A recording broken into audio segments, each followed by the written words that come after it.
Hey guys, it's Cassie and welcome back to my YouTube channel. So today I am very excited to talk about today's topic. I'm talking about my 1 year of photography journey from start to finish. I guess to inspire anyone else who is out there on their journey for photography, or just for anyone interested of what my journey was like. So for those who don't know, I have always done photography ever since I can remember. When I was a kid, I'd always be taking my cousins and family and pets and whatnot for photo shoots, always be shooting photos of landscapes, and I was always filming as well. Up until probably about a year and a half ago, to be honest, I thought if I was on any journey that involved a camera, it would have been film. But quickly, I guess, my perception changed on photography. So I guess, yeah, like I said, I was always with a camera growing up. When I was about 14, 15, when I got my very first job, my very first paycheck went to a DSLR.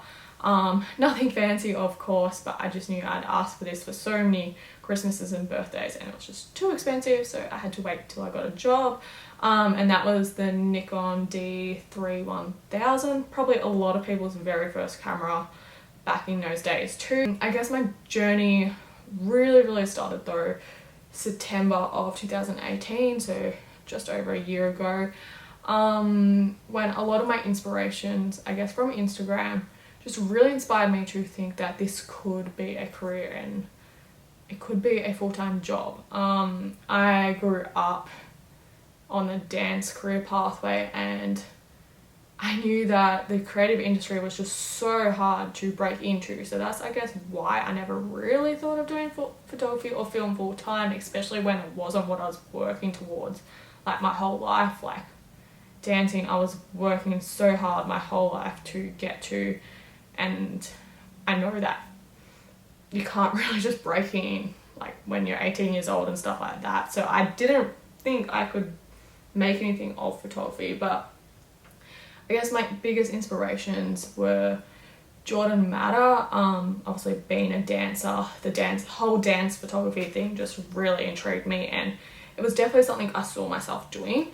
Brandon Workfell is, I'm sure to everyone out there, a huge inspiration as well. And Jessica Kubasi, I just loved her story that she wasn't a photographer either and she broke into it. That definitely inspired me a lot. And then there was two key people, and those two key people are both from Australia. And I guess they kind of reassured me, because jobs and that are a lot easier in America as far as niche jobs. And when I saw two people in Australia that were just a few years older than me were killing it, I realised this is something I could try to do. So those two people are Julia Trotty and Kaylee June. If you haven't checked out their YouTube videos, they honestly taught me so many things on this journey. So I honestly binge watched all their videos for the whole rest of 2018. They taught me a lot. But basically September 2018, I am very embarrassed to say this, but I thought I knew a lot about photography, and it turns out I did not know. And me probably in this position right now, I probably think I know a lot more, but there's still probably heaps to learn, and I understand that there is heaps to learn now. But September of 2018, I did not know what RAW was. I was shooting all my photos still in JPEG, and I had never once switched my camera off the dial of auto. So it was a long few months of me trying to teach myself how to use my camera. Back then I was using I think it was my Canon 80D or my Canon 700D, one of those two. Maybe I was in transition of the Canon 80D, but I taught myself inside out, and I honestly did not understand when I was trying so hard to take photos on manual and the photos would take so much longer to take them. I could not see the difference between that and taking a photo on auto and nailing that shot. To me back then, it's crazy in my head right now, but to me back then, I just didn't see a difference. So it took a long time for me to get out of that mindset. I definitely spent so long, every single night I'll get home from a long day of work and I would just spend hours on end teaching myself everything as far as portrait, knowing my camera, just camera hacks, anything to teach myself. I did consider going to photography or film school, but living out of home, unfortunately, it was just something I could not really financially afford to do, so I knew I had to go on the path of teaching my own self. And I definitely am a strong believer in you can teach yourself anything if you put your mind to it. Like online these days, we're just so lucky to have Google and so much information on Google.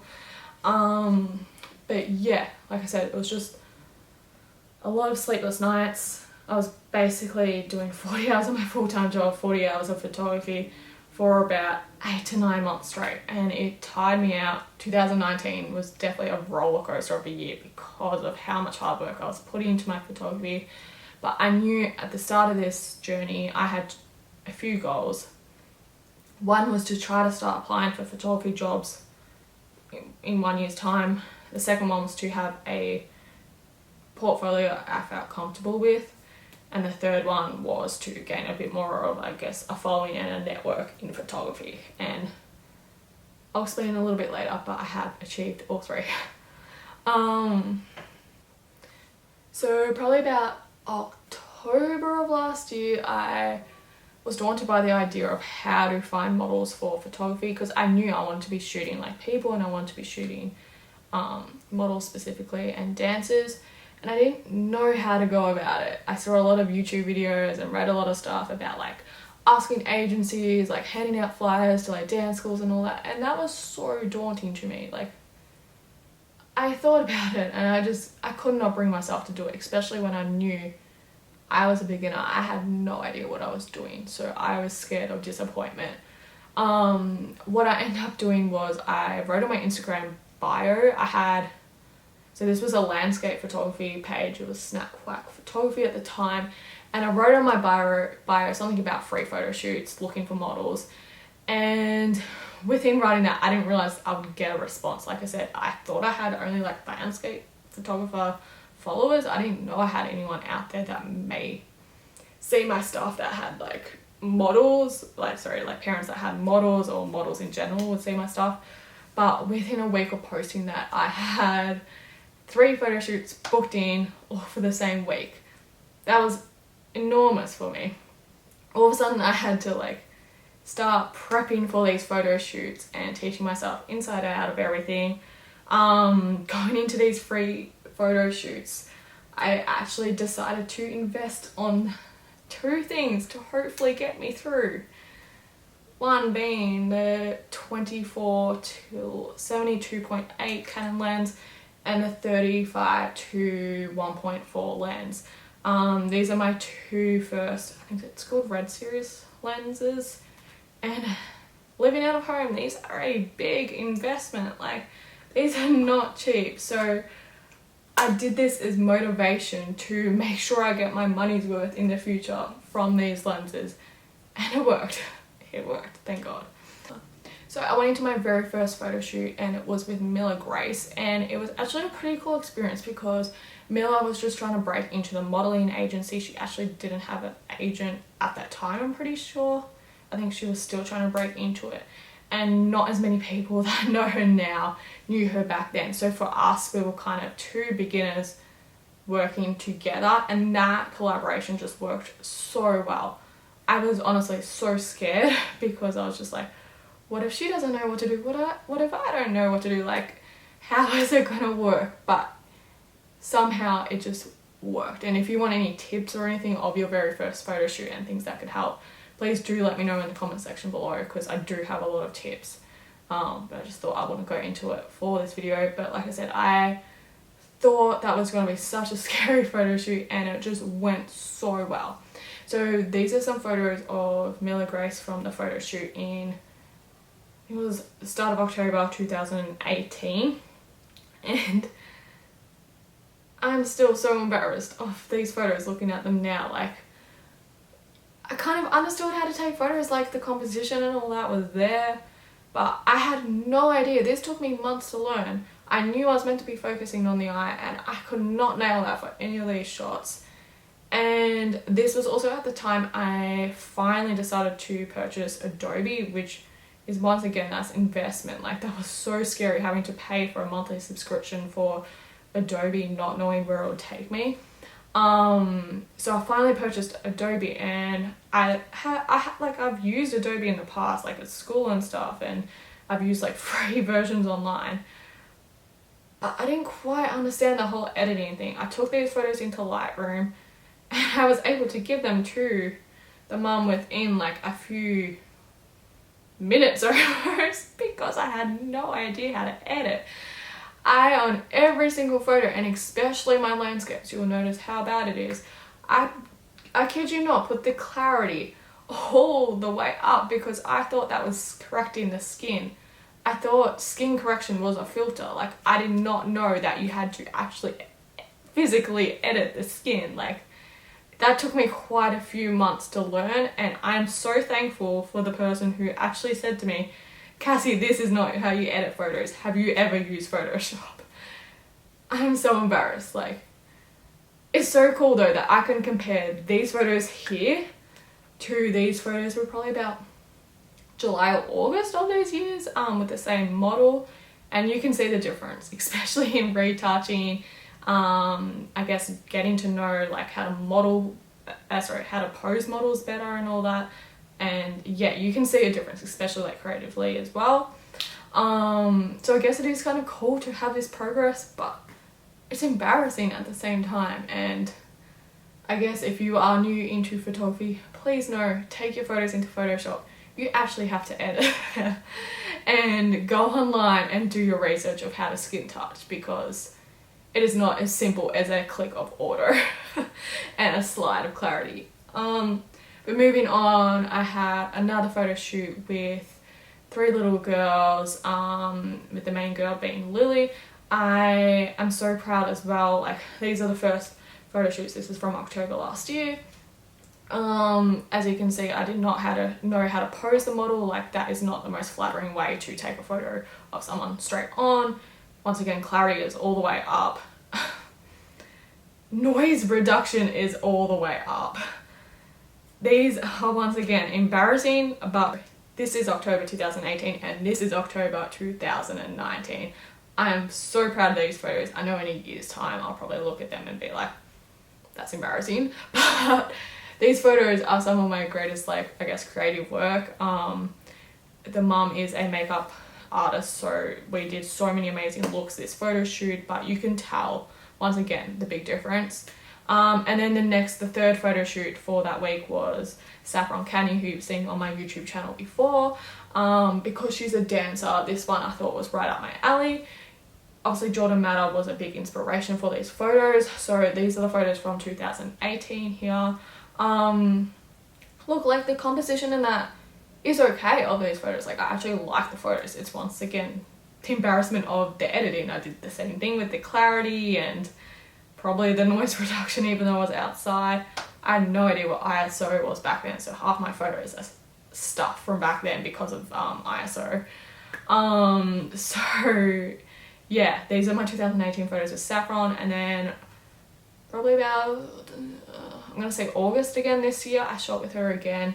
We shot a few times now actually, but these are photos I guess you can compare of, like, this is what I thought I was gonna achieve, my 2019 versions back then, and you can hopefully see a difference.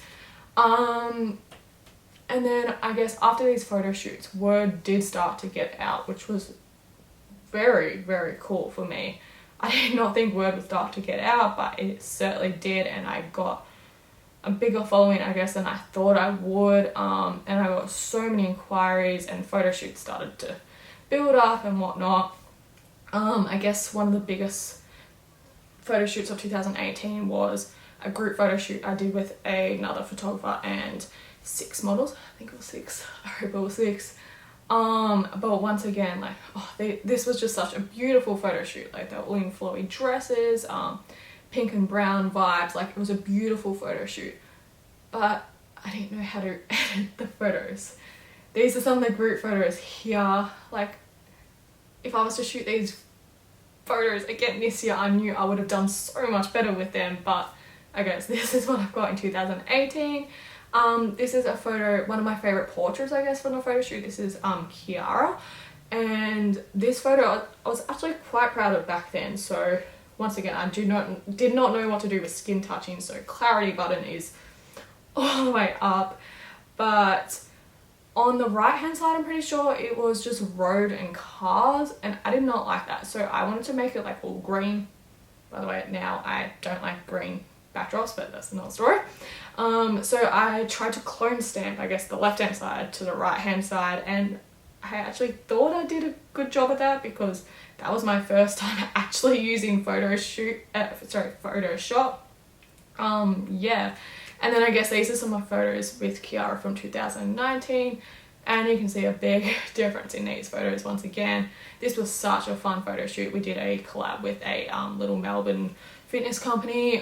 So yeah, this photo shoot was so much fun. And then once again, like I had another big photo shoot at Wilson's prom at Big Drift, which is just like this picturesque place. It's just sand everywhere like Dubai, and we drove so many hours, the model drove so many hours for this photo shoot. I'm embarrassed that these are my photos from the photo shoot. Like, why, Cassie? Why? Like, yeah. I was proud back then, but like now I'm just like, why? But at least I've learned. Then throughout summer of 2019, I was doing so many photo shoots, and it was about the end of summer that I was like, okay, I think I've learned. I need to start charging, and that was daunting for me. That was so scary. Like, I was scared of charging and failing and getting complaints.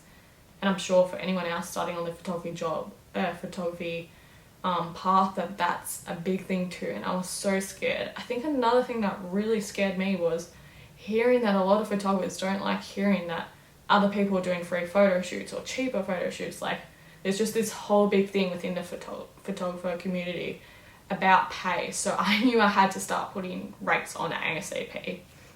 So I asked a lot of people, and like I asked like a lot of famous photographers too, and got responses of like what they charged, and that really helped me out. But it was scary hearing what they charge. I was just like, whoa, I thought it was like under 100, but no, it's a couple of hundred for photo shoots, and that was so scary for me. So how I got around this was I advertised for ambassadors.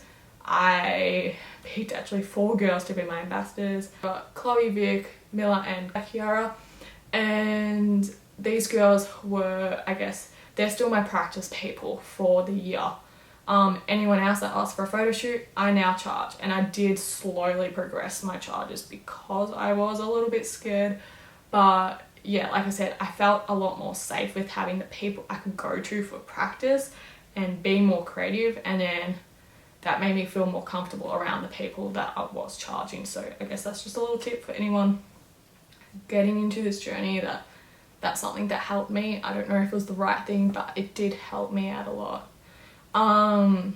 Throughout 2019, I did so many photo shoots, like so many. Like I said before, I was basically working 2 full-time jobs. Like, any free time I would get from my full-time job, I was out doing photo shoots, and I was tiring and draining myself out, but it has paid off. It has really paid off. I guess some of my favorite portrait photo shoots of 2019 was when I went to Sydney in June for Vivid, which I go to every year. I knew there was this one particular place where they were starting to build tram lines, and they didn't have trams on it. And I knew I wanted to do a photo shoot there. So yeah, I got to shoot all around Sydney with Sol, and that was one of my favourite photo shoots because it was a collaboration, so I didn't have as much pressure, and I got to shoot exactly what I wanted to shoot. And then of a nighttime for Vivid, I was so lucky with this one. There was like this ballet installation, and she was also a ballerina. So I got her up on point, and I had this brilliant idea of like getting her up on point in front of these light things.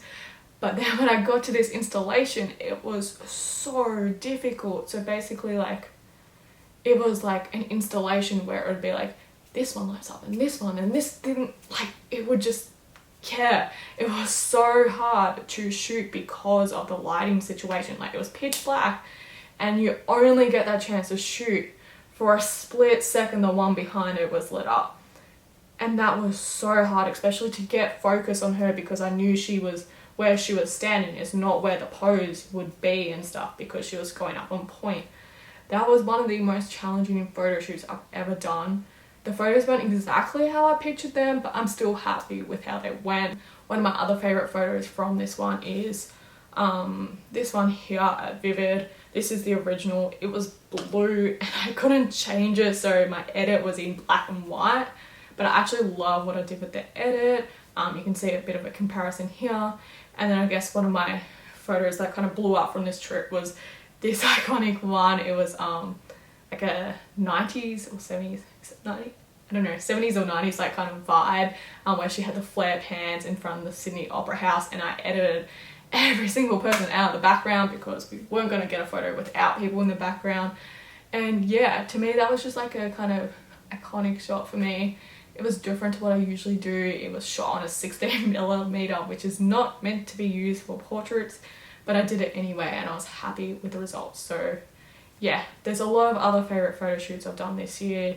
Like I mentioned before, the one with Kiara with the fitness, that was an amazing photo shoot.